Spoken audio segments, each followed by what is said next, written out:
بسم اللہ الرحمن الرحیم۔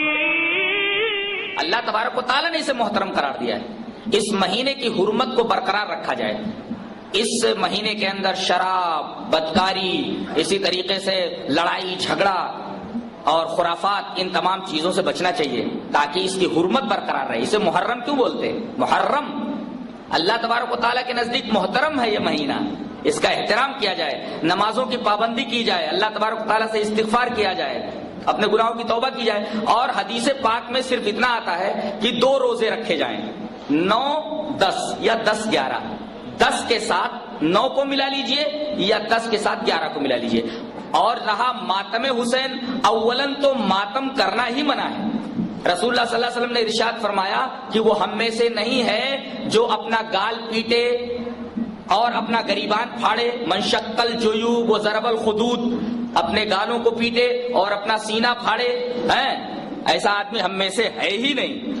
اور ویسے بھی جہاں تک آدمی کے مرنے کی بات ہے، 3 دن سے زیادہ مرد کے لیے سوگ نہیں ہے اور عورت کو 4 مہینہ 10 دن سے زیادہ نہیں ہے۔ اللہ کے رسول جب ہجرت کر کے مکہ سے مدینہ گئے تو آپ نے اہل مدینہ کو عاشورہ کا 10 تاریخ کا روزہ رکھتے ہوئے دیکھا تو آپ نے پوچھا کہ یہ کس خوشی میں تم روزہ رکھتے ہو؟ انہوں نے کہا کہ آج کے دن اللہ تبارک و تعالیٰ نے حضرت موسیٰ کو فرعون کے ظلم سے نجات دی تھی۔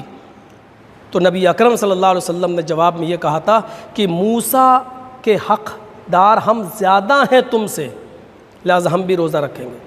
تو آپ نے بھی 10 تاریخ کا روزہ رکھا، لیکن جس سال آپ نے 10 تاریخ کا روزہ رکھا اسی وقت آپ کو ایک احساس ہوا، وہ یہ ہوا کہ یہودی بھی 10 تاریخ کا روزہ رکھتے ہیں اور ہم بھی 10 تاریخ کا روزہ رکھ رہے ہیں، تو یہ مشابہت ہو رہی ہے ہماری یہودیوں کے ساتھ۔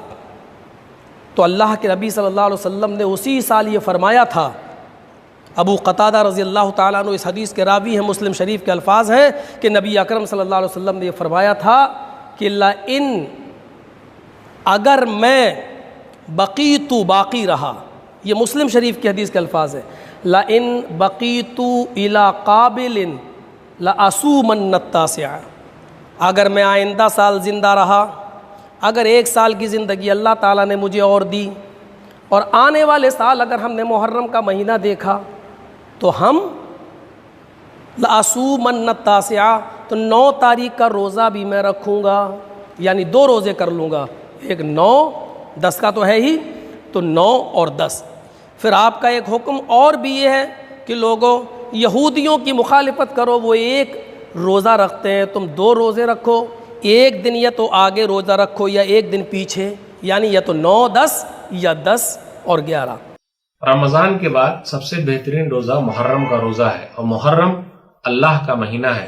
ایک حدیث میں نبی صلی اللہ علیہ وسلم نے بیان فرمایا، صحیح مسلم کتاب الصیام حدیث نمبر 1163، ابو ہریرہ رضی اللہ تعالیٰ عنہ اس حدیث کے راوی ہیں، افضل الصیام بعد رمضان شہر اللہ المحرم، کہ رمضان کے بعد سب سے بہترین روزہ اللہ کے مہینے محرم کا روزہ ہے۔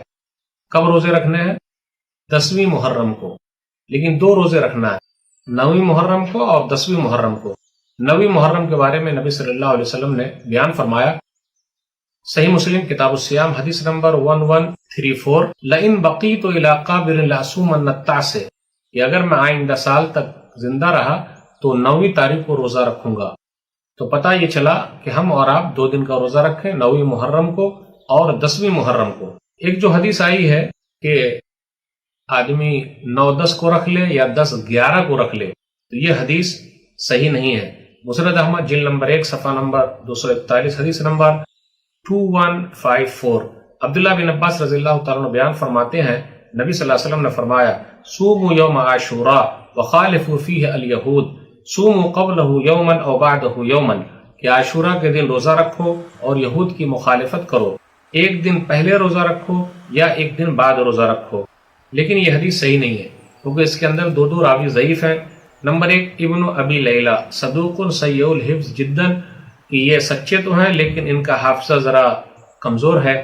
تقریب التہذیب میں حافظ ابن حجر رحمۃ اللہ علیہ نے ذکر کیا ترجمہ نمبر 6101 میں۔ پھر اسی طرح داؤد بن علی مقبول تقریب التہذیب کے اندر حافظ بن حجر رحمۃ اللہ علیہ نے کہا 1808 میں تو پتہ یہ چلا کہ 9-10 یا 10-11 والی روایت جو ہے وہ ضعیف ہے. البتہ ایک صحیح روایت یہ ملتی ہے کہ 3 دن کے روزے رکھے جائیں، 9ویں محرم، 10ویں محرم، 11ویں محرم کو. اثر القبرہ بیہقی کتاب الصیام حدیث نمبر 8406. وفی روایت عبدان، عبداللہ بن عباس رضی اللہ تعالیٰ عنہ سے روایت ہے، نبی صلی اللہ علیہ وسلم نے فرمایا صوموا قبلہ یوما وبعدہ یوما، تم لوگ ایک دن پہلے روزہ رکھو اور اس کے بعد ایک دن روزہ رکھو. تو اسے یہ پتا چلا 10ویں محرم سے ایک دن پہلے کون سا ہے؟ 9ویں محرم، اور 10ویں محرم کے بعد جو ایک دن ہے وہ کیا ہے؟ 11ویں محرم. تو اس سے یہ پتا چلتا ہے کہ 9، 10، 11 3 دن کے روزے رکھے جائیں. حافظ بن حجر رحمۃ اللہ علیہ اور علامہ شوکانی رحمۃ اللہ علیہ اسی کی طرف گئے ہیں کہ 3 دن کے روزے رکھے جائیں، 9، 10، 11 محرم کو. فتح الباری کے اندر کتاب الصوم میں باب نمبر 69 میں ہے صیام یوم عاشوراء. حافظ بن حجر رحمۃ اللہ علیہ کہتے ہیں وَعَلَى هَذَا فَصِيَامُ يَوْمِ عَاشُورَاءَ عَلَى 3 مراتب. تو اس طریقے سے عاشورہ کے روزے کے بارے میں 3 مرتبے ہیں. ادناها ان يصام وحده، نمبر 1 کہ 10ویں محرم کو روزہ رکھا جائے. وفوقه ان يصام التاسع معه، 9ویں تاریخ کو بھی رکھا جائے، 9 اور 10. وفوقه ان يصام التاسع والحادي عشر والله اعلم، اور بڑا درجہ تو یہ ہے کہ 9، 10 اور 11 کو رکھا جائے، واللہ عالم، اللہ ہی بہتر جانتا ہے. تو اسے یہ پتا چلا محرم کے اندر 3 دن کے روزے رکھنا یہ زیادہ اہم ہے، 9، 10، 11 کو. محرم کے مہینے کی 10 تاریخ اس کو عاشورہ کہا جاتا ہے. اس دن کا روزہ رکھنا اللہ کے نبی صلی اللہ علیہ وسلم کی سنت ہے، بلکہ اللہ کے نبی صلی اللہ علیہ وسلم نے رمضان کے بعد سب سے افضل روزہ قرار دیا ہے عاشورہ کا روزہ، محرم کی 10 تاریخ کا روزہ.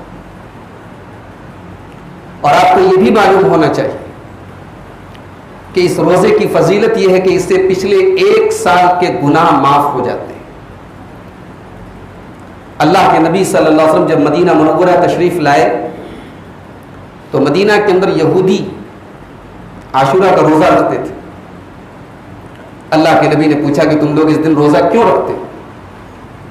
تو یہودیوں نے جواب دیا کہ آج کا دن ہی وہ دن ہے جس دن اللہ تبارک و تعالیٰ نے موسیٰ علیہ السلام کو فرعون سے نجات دی تھی، تو ہم اس کی خوشی میں آج کے دن روزہ رکھتے ہیں. اللہ کے نبی صلی اللہ علیہ وسلم نے فرمایا فَنَحْنُ أَحَقُّ بِمُوسَىٰ مِنْكُمْ، موسیٰ علیہ السلام کو فرعون سے جس دن نجات ملی اس دن خوشی منانے کا حق تو ہمیں زیادہ ہے، کیونکہ موسیٰ کی تعلیمات پر تو ہم عمل کرتے ہیں.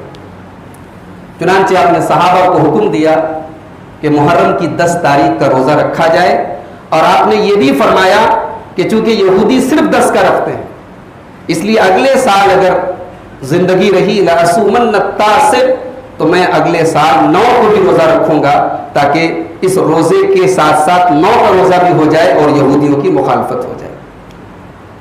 لیکن عبداللہ ابن عباس رضی اللہ تعالیٰ عنہ جو حدیث کے راوی ہیں وہ کہتے ہیں کہ اگلا سال آنے کے پہلے نبی صلی اللہ علیہ وسلم کا انتقال ہو گیا اور آپ وہ روزہ نہیں رکھ پائے. یہ حدیث اس بات کی دلیل ہے کہ محرم کی 9 اور 10 کا روزہ رکھنا یہ بہتر ہے بنسبت صرف 10 کے. اگر کوئی صرف 10 کا رکھنا چاہے، 9 کو کسی وجہ سے نہ رکھ پائے، رکھ سکتا ہے. اصل جو روزہ ہے وہ عاشورہ کا ہے، لیکن بہتر اور افضل کیا ہے کہ 9 اور 10 دونوں کا روزہ رکھا جائے. اگر 9 کو کسی وجہ سے نہ رہ پائے تو کم سے کم 10 کو ضرور